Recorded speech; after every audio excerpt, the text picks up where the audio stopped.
Thank you vice chairman sir. अभी हमें house के सभी मेंबर्स को ये तो पता था कि हमारे फाइनेंस में अर्थ मंत्री जो है ये अच्छे विधिवक्ता है, परंतु आंकड़ों के गणितों के साथ में भी वो अच्छा गिमिक कर लेते हैं और लोगों को अपनी जादू के जाल में किस प्रकार से गुमराह कर लेते हैं। ये उन्होंने अपना नया परिचय इस बजट के साथ में हमें दिया, ये देख करके बड़ा आश्चर्य हुआ।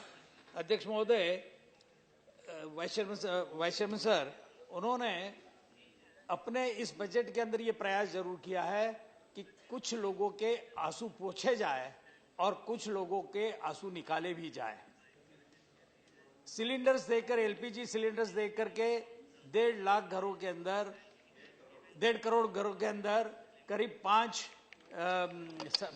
करोड़ तक के पहुंचने का है 2 साल में, और उसके लिए 2000 करोड़ का उन्होंने प्रोविजन भी किया है।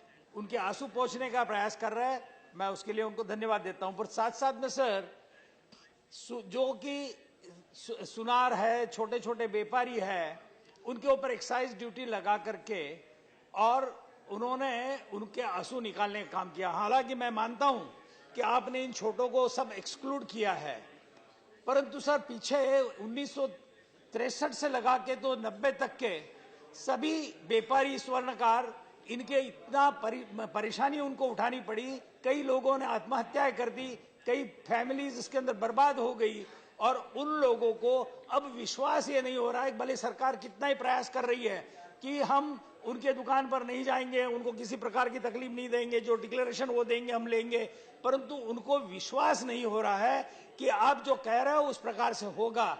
उनको लगता है ये आज कह रहे हैं परंतु हमको ये तकलीफ होगी, और ना तो ये कानून बना है कि भाई कानून से वो हमारे यहाँ नहीं आएगा।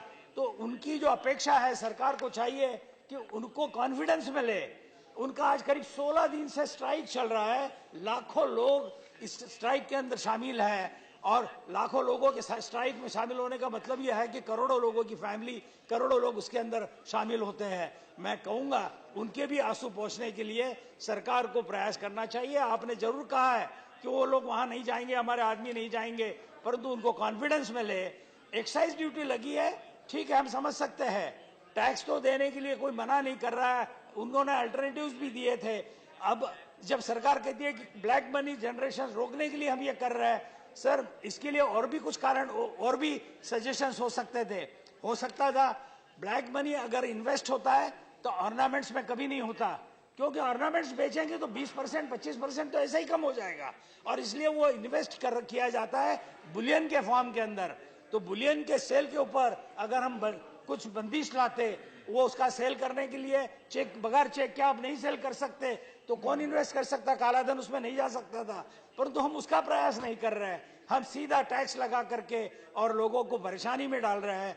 मैं कहता हूं कि ये ठीक नहीं है, आप उसका पुनर्विचार करें, और जो लोग आंदोलन कर रहे हैं उनको दिलासा दें, और उनकी अपेक्षा भी क्यों ना हो, क्योंकि यही मोदी, हमारे प्राइम मिनिस्टर मोदी जी ने सत्ता में आने से पहले इसी प्रकार के जो भाषण किए थे, उनके भाषण सुन लीजिए, और उन्होंने इसका विरोध किया है। जो पिछली सरकार ने लाया था तब विरोध किया है, और अब वही वो ला रहे हैं जो उन्होंने कहा, बिल्कुल उसके उल्टा कर रहा है। तो लोगों को क्यों नाराजगी नहीं होगी।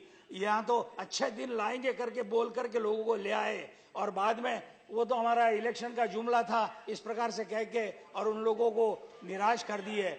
सर मैं कहूंगा कि इस प्रकार का उनको जो आपने आश्वासन दिए थे, जो आपने उनके सामने भाषण किए थे, उस प्रकार से अपने अनुसरण अगर करेंगे तो आपकी क्रेडिबिलिटी बढ़ेगी।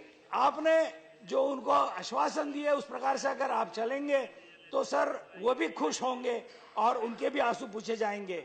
आपने बताया कि मैंने रूरल डेवलपमेंट के अंदर या किसानों के लिए हमने बहुत पैसा दिया है। सर ये तो अंक गणित का गिमिक है, कहां से पैसा दिया है। खेती के लिए करीब 20,000 करोड़ तो पिछले साल भी थे, अभी भी 20,000 करोड़ दिए, आपने 35,000 करोड़ बता दिए। अरे 15,000 करोड़ रुपया जो था ये इंटरेस्ट सबवेंशन का इंटरेस्ट अकाउंट के अंदर अलग से दिखाया हुआ था पीछे, अब आपने वहां से हटा करके और इसको इधर बता दिया और कह दिया कि हमने किसानों के लिए दिया।